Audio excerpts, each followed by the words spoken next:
Hi friends, ఈ రోజు వచ్చేసి మీకు బ్యాక్ ఫ్రంట్ సులువుగా సింపుల్ గా ఎలా తీయాలో చూపిస్తాను రండి. హ్యాండ్ పొడవు 10 ఉంటే మీరు 1 ఇంచ్ ఎక్స్ట్రా పెట్టుకోండి. ఈ కటింగ్ మీకు బ్యాక్ ఫ్రంట్ తీయాలి అంటే సులువైన పద్ధతి అండి ఇది. తీసిన తర్వాత మీరు ఏం చేయండి అంటే కొంచెం ఒక 1/2 ఇంచ్ ఇలా జరపండి బ్లౌజ్ ని. ఓకేనా? ఇలా ఇలా జరిపిన తర్వాత ఇలా అని మనం ఏం చేయాలి అంటే ఎంత పొడవు ఉందో అంత పొడవుతో మనం చక్కగా దీన్ని ఇలా తీయాలి.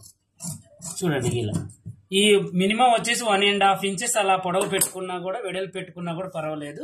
మనం కరెక్ట్ గా ఇలా చేసుకోవాలన్నమాట హ్యాండ్ ని. ఓకేనా? చూడండి, ఇలా చేసుకున్న తర్వాత ఇప్పుడు మనం ఏం చేయాలంటే ఈ రెండింటిని సమానంగా ఇలా పెట్టాలి. చూడండి ఎంత సులువుగా మీకు బ్యాక్ ఫ్రంట్ అనేది వచ్చిందో, చాలా ఈజీగా వచ్చేసింది. ఇక్కడ కాటు పెట్టేయండి, ఇక్కడ కాటు పెట్టేయండి. ఎందుకంటే చాలా మందికి బ్యాక్ ఫ్రంట్ తీయాలంటే చాలా ప్రాబ్లమ్స్ ఉంటాయండి.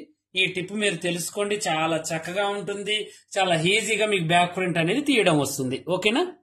ఇటువంటి మరిన్ని టిప్స్ కోసం మన ఛానల్ ని సబ్స్క్రైబ్ చేసుకోండి. మంచి మంచి పెద్ద వీడియోలు మన పాషా టైలర్ యూట్యూబ్ ఛానల్లో పెడతానండి.